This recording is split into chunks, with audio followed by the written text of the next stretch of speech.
Olá, aqui é o Guto Azevedo, professor de matemática. Seja bem-vinda, seja bem-vindo a mais um vídeo sobre o PET do ano de 2021.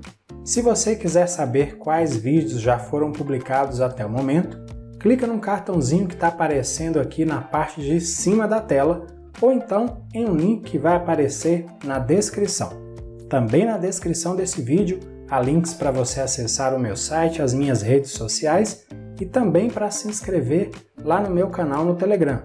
Basta você procurar por Aula do Guto, tudo junto como está aparecendo aí na tela. Lá no meu canal no Telegram eu posto um resumo diário sobre todos os vídeos publicados. Então corre e se inscreve lá. Agora me conta, eu quero saber, qual é a sua cidade, qual é a sua escola? Escreve aí nos comentários, vai ser muito bom saber um pouquinho de você. Número 1. As células da bactéria Escherichia coli, acho que é assim que se fala, tá? Tem formato cilíndrico com 8 vezes 10 elevado a menos 7 metros de diâmetro. O diâmetro de um fio de cabelo é de aproximadamente 1 vezes 10 elevado a menos 4 metros. Dividindo-se o diâmetro de um fio de cabelo pelo diâmetro de uma célula de Escherichia coli, obtém-se como resultado qual valor? Olha, essa atividade já apareceu nos PETs do ano passado, se não me engano, no do 9º ano e também no do 1º ano do ensino médio. Mas a gente vai resolver ela aqui de novo. Veja só, essa expressão mostra justamente a divisão que é proposta aí no texto. 1 vezes 10 elevado a menos 4 dividido por 8 vezes 10 elevado a menos 7. Aí você vê que eu reescrevi essa operação separando as potências de 10. Então ficou lá primeiro 1 dividido por 8 vezes, aí a operação agora com as potências de 10. 10 elevado a menos 4 dividido por 10 elevado a menos 7. Muito bem, 1 dividido por 8, que é essa primeira parte aqui da operação, dá 0,125. Deixo por sua conta aí fazer a conferência desse cálculo. E o que acontece? Na divisão de potências de mesma base, o que a gente faz? A gente mantém a base, que é 10, e aí a gente subtrai os expoentes. Então fica menos 4 menos 7. Presta bastante atenção aí a esses sinais negativos, tá? Para não ficar tudo embolado. Menos 7 é mais 7, por isso fica aqui 0,125 vezes 10 elevado a menos 4 mais 7. Eu realizei essa operação aqui no expoente da potência de base 10. E menos 4 mais 7 é mais 3, ou 3, por isso fica 0,125 vezes 10 elevado a 3. 10 elevado a 3 é 1000, e aí multiplicando 0,125 por 1000 a gente encontra 125. Portanto, a alternativa D é a resposta correta. Número 2. A soma do resultado de dois números distintos em que um deles seja o dobro do maior aumentado com o triplo do menor que resulta em 28, e o maior deles aumentado com o quíntuplo do menor dá 7. Estamos falando de qual número? Você ficou confuso? Ficou confusa? Vou tentar clarear um pouco as coisas aqui, porque eu também fiquei confuso no início. Bom, para começar, vou indicar aí com a letra X o maior número, com a letra Y vou indicar o menor número. Essa equação A, 2x mais 3y igual a 28, traduz ali essa parte do texto aqui, olha só. O dobro do maior aumentado com o triplo do menor, que resulta em 28. Agora veja a equação B. X mais 5y igual a 7. Essa equação traduz essa parte aqui do texto, ó. O maior deles aumentado com o quíntuplo do menor dá 7. Essas equações A e B formam um sistema de duas equações com duas incógnitas. Então, para calcular os valores de x e y, eu vou trabalhar um pouquinho mais a equação B, vou multiplicá-la por menos 2. Aí, a gente passa a ter essa nova equação aí que eu estou chamando de C.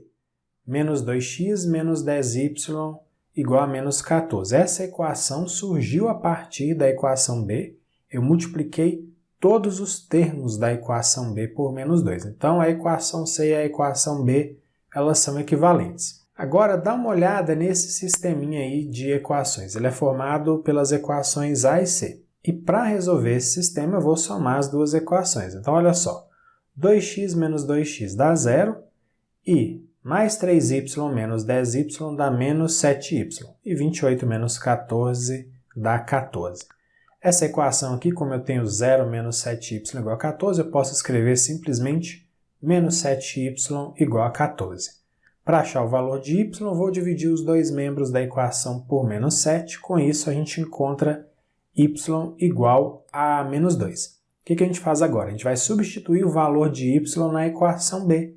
Aí, olha só o que vai acontecer. Nós vamos ter x mais 5 vezes menos 2 igual a 7. 5 vezes menos 2 dá menos 10, então fica x menos 10 igual a 7.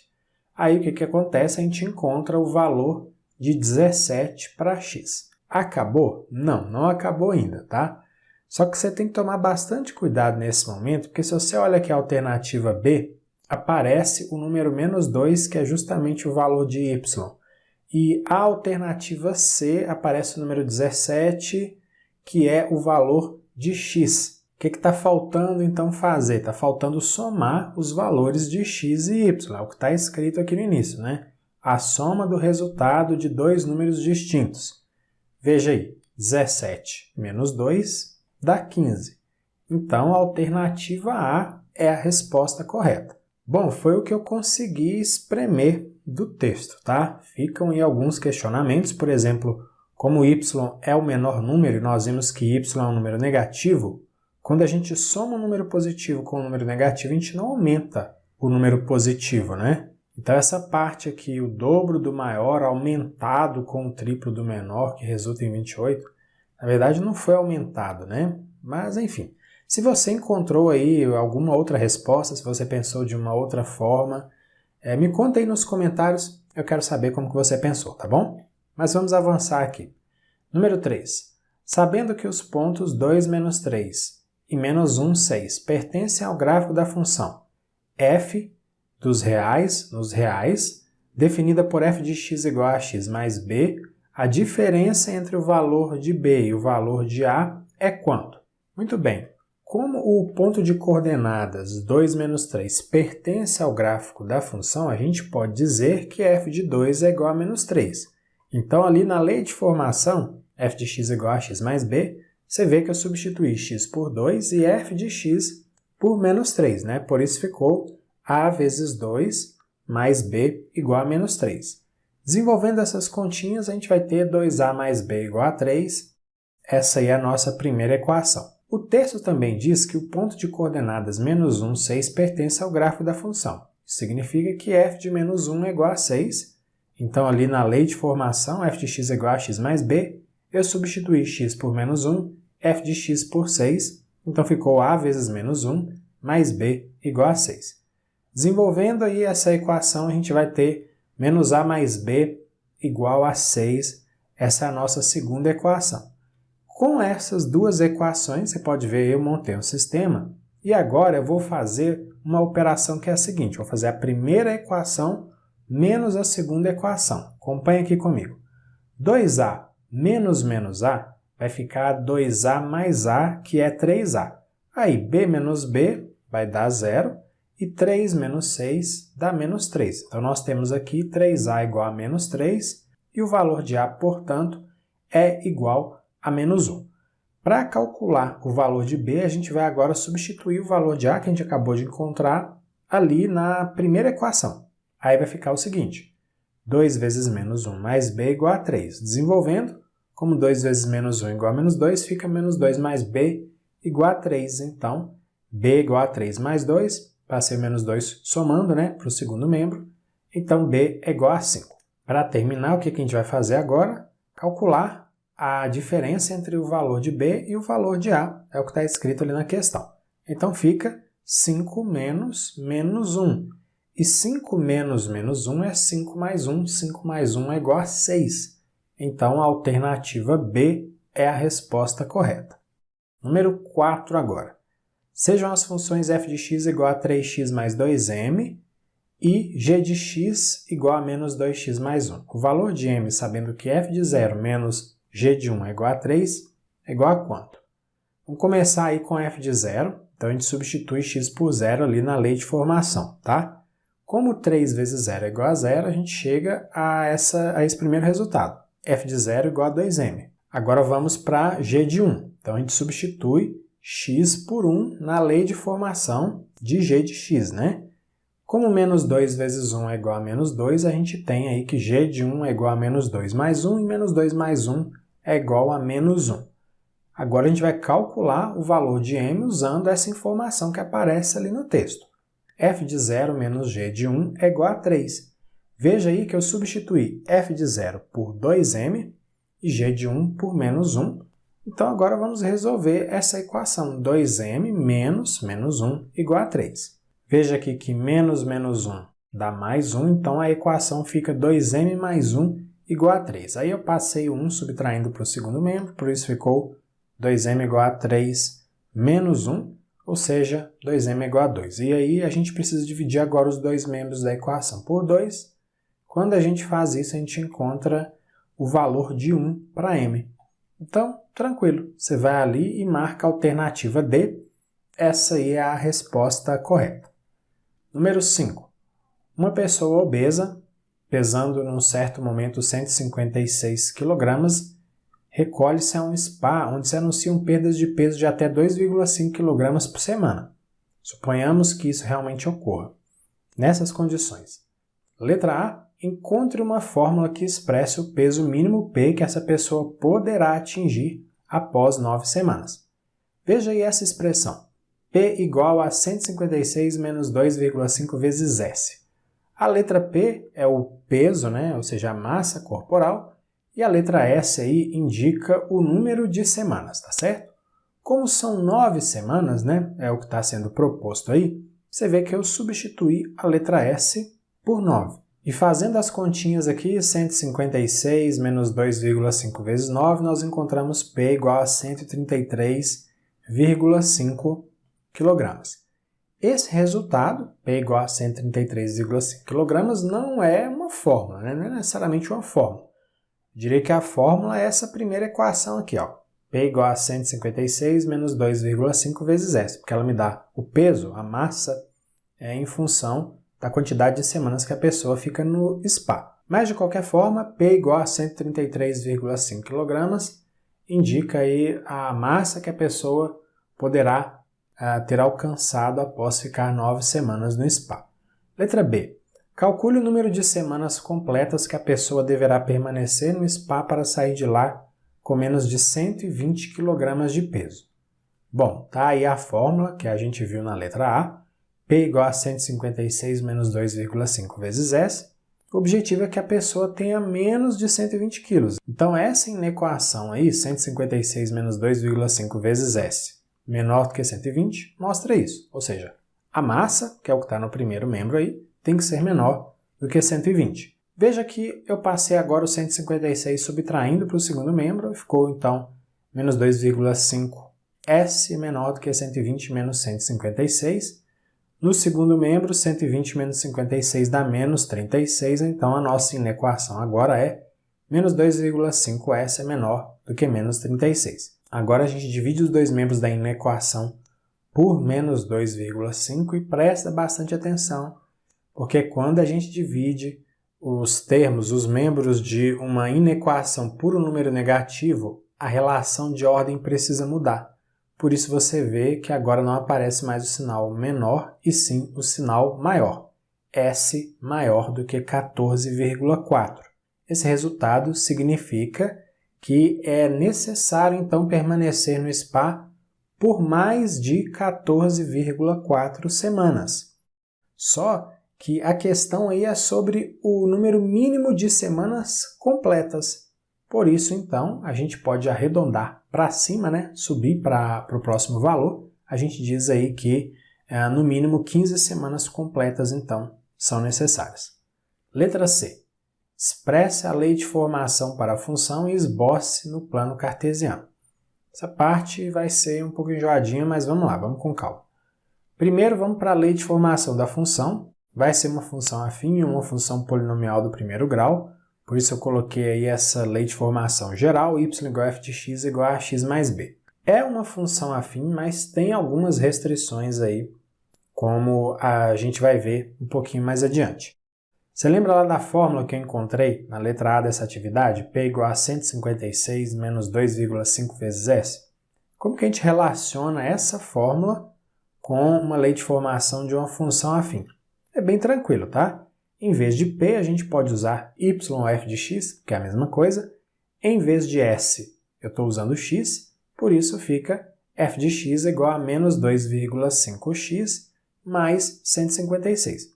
Eu simplesmente alterei a ordem aqui, né? O número sozinho que antes lá na fórmula aparecia no início, apareceu aqui no final do segundo membro, tá bom?